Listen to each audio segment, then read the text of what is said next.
I said in June, as the terrorist group ISIL began an advance across Iraq, that the United States would be prepared to take targeted military action in Iraq if and when we determined that the situation required it.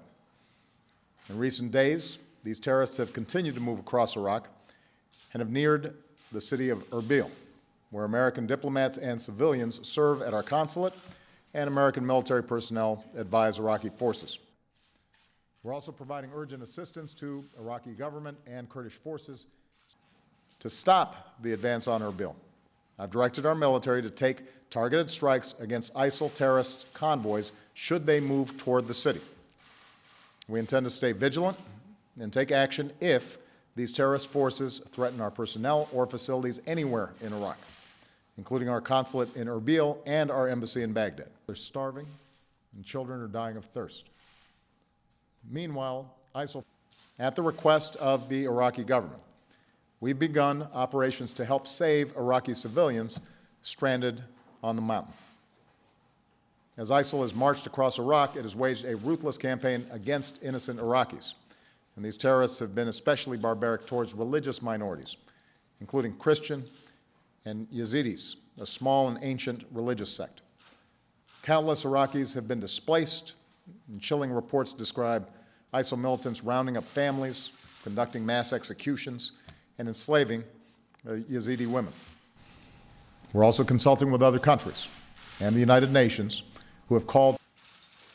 Now, I've said before, the United States cannot and should not intervene every time there's a crisis in the world. So let me be clear about why we must act and act now.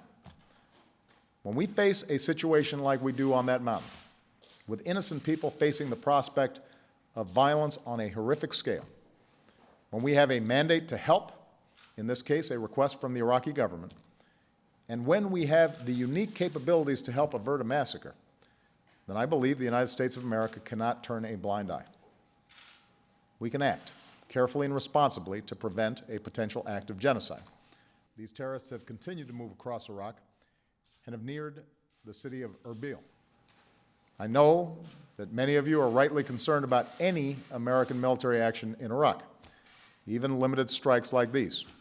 I understand that. I ran for this office in part to end our war in Iraq and welcome our troops home, and that's what we've done. As Commander-in-Chief, I will not allow the United States to be dragged into fighting another war in Iraq.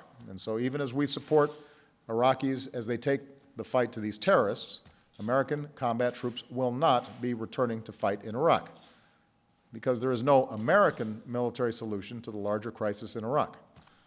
The only lasting solution is reconciliation among Iraqi communities and stronger Iraqi security forces.